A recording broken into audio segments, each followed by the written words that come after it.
আরে আমি যে পরীক্ষাটা দিয়েছিলাম সেই চাকরির পরীক্ষাটি ওর আজকে রেজাল্ট এসছে। ও তাই নাকি? কী হয়েছে জানিস?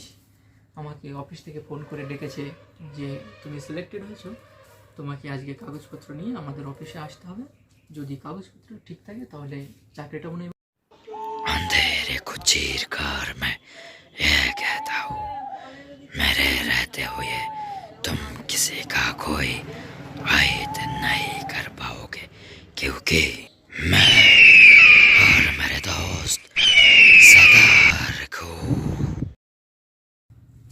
আম্মি, শুনছিস? তোর জন্য একটি খুশি সংবাদ নিয়ে এসছি রে। আম্মি, শুনছিস নাকি রে? এই অবেলায় আবার কি দুঃসংবাদ শোনাতে আসলে রে? আরে তুই না মা, সবসময় তোর মধ্যে কেন এমন নেতিবাচক ধারণা বলতো? আমি একটা সুখের সংবাদ নিয়ে আসলাম, তুই আনন্দ হতে হবি, উৎফুল্লিত হবি তা না, কেন কেমন যেন নেতিবাচক ধারণা তোর মধ্যেই আর মাথার মধ্যেই ঢুকে আছে রে। আরে সংবাদটা শুনবি তো, দেখ না কতটা আনন্দ হয়। কি সংবাদ না শুনেই তুই এই অবাগের দৌড় করে এসে কতই সুখ শান্তি যে ফিরে গেল বাপ। যে জন্যে আমি আর সুখের সংবাদ আসলেই আমার ভেতরটা তেমন আর আনন্দিত হতে ভয় পারে আজ। মানে তুই না সবসময় কেন যেন নেতিবাচক ধারণা তোর মধ্যে আছে। একটা আনন্দ সংবাদ নিয়ে আসলাম, জিজ্ঞাসা করবি কি হয়েছে না হয়েছে। হ্যাঁ, তো কি হয়েছে বল, কি সংবাদ দিতে চাইছিস? আরে আমি যে পরীক্ষাটা দিয়েছিলাম সেই চাকরির পরীক্ষাটি ওর আজকে রেজাল্ট এসছে। ও তাই নাকি? কী হয়েছে জানিস? আমাকে অফিস থেকে ফোন করে ডেকেছে যে তুমি সিলেক্টেড হয়েছো, তোমাকে আজকে কাগজপত্র নিয়ে আমাদের অফিসে আসতে হবে। যদি কাগজপত্র ঠিক থাকে তাহলে চাকরিটা মনে হয় এবার পেয়ে যাবো রে আমি। ও তাই নাকি রে বা? তো দেখ কি কি হয়। কেন তুই খুশি হস নি? খুশি হয়েছি, হবো না কেন?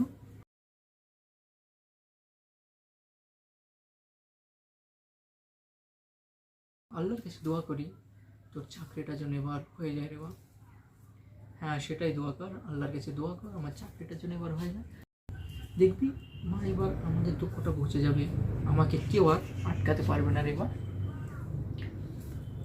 আল্লাহ, আমার সন্তানের ইচ্ছাটি যেন পূরণ হয়। আল্লাহর কাছে তাই দোয়া করি রে বাপ, তোর যেন এবার চাকরিটা হয়ে যায়, আমাদের এই দুঃখ দুর্দশা যেন এবার কেটে যায়। কই দে তো আমার জামা প্যান্টগুলো তাড়াতাড়ি গুছিয়ে দে তো, আমাকে এখনই অফিসে যেতে হবে, কাগজপত্র নিয়ে ওনাদের দেখাতে হবে সব কিছু ঠিকঠাক আছে কিনা। যদি ঠিকঠাক থাকে তাহলে ওনারা আজকে আমাকে কল লেটারটি দিয়ে দেবে, জানিস মা? কি মজা হবে তাই না মা? হ্যাঁ বাবা, মজা তো হবেই, তবে দেখ আমাদের তো পোড়া কপাল, পোড়া কপালে তো অনেক কিছু আবার বাধা বিঘ্ন আসতেই থাকে। তো আগে যা, গিয়ে দেখ কি হয় না হয়, তারপরে দেখা যাবে কি হয়। হ্যাঁ, তুই আল্লাহর কাছে একটু দোয়া করিস মা, এবার যেন আমাদের চাকরিটা হয়ে যায়। হ্যাঁ রে বাপ, আমি তো সবসময় আল্লাহর কাছে এটাই দোয়া করি যাতে তুই সুখী হোস, শান্তিতে থাকতে পারিস। দে তুই এবার, দেখি জামা প্যান্টগুলো নিয়েছি পরে কাগজপত্র।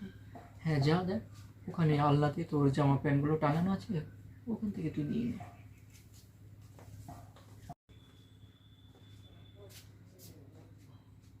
মা, মেয়ে, আমার ওই ফাইলটা দে তো, ফাইলটা ভুলে গেছি, ফাইলটা দিতে ওখানে কাগজপত্র রাখা আছে। ফাইলগুলো দিয়ে না রে, দেখ আমার সময় বয়ে যাচ্ছে রে, তাড়াতাড়ি অফিসে টাইমের মধ্যে পৌঁছাতে হবে। হ্যাঁ বাবা, এক্ষুনি দিচ্ছি, দিয়ে দে তাড়াতাড়ি, দিয়ে ফাইলটা, ফাইলটা নিয়ে আসছি রে আমি। তুই আল্লাহর কাছে দোয়া করিস আমার সব কিছু যেন ঠিকঠাক থাকে এবং আমাদের দুঃখটা যেন এবার ঘুচে যায়। আমি আল্লাহর কাছে দোয়া করছি, হে আল্লাহ, আমার সন্তানের মুখের দিকে তাকিয়ে এবার। তুই ভালো থাকিস রে, আমি সব কিছু চেক করি আবার ফিরে আসছি।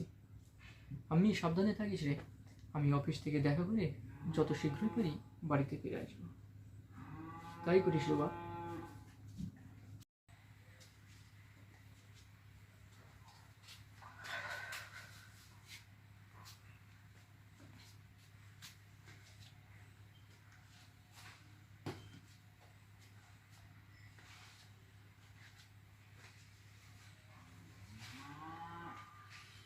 কিরে বাপ, তো মুখটা বিমর্ষ কেন? চোখ মুখে এমন কালো হয়ে গেছে মানে? কি হয়েছে রে অফিসে? তোর অনুভূতির কাছে আমার বিশ্বাস হেরে গেছে রে। আমার বিশ্বাস হেরে গেছে রে আমি। তোর যে অনুভূতি, তার কাছে আমি আজ পরাজয় হয়ে গেছি। কেন রে? কি হয়েছে? কি হয়েছে বল? ও কিছু হয়নি, ছাড় না, আমি কিছু ভালো লাগছে না, যা তো এখান থেকে।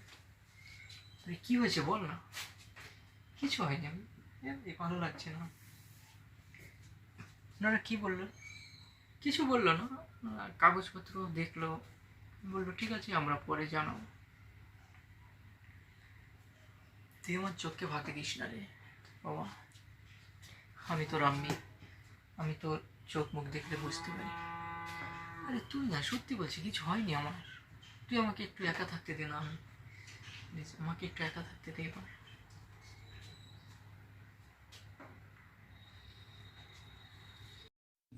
মিনারুল, নারুল, শুনছিস?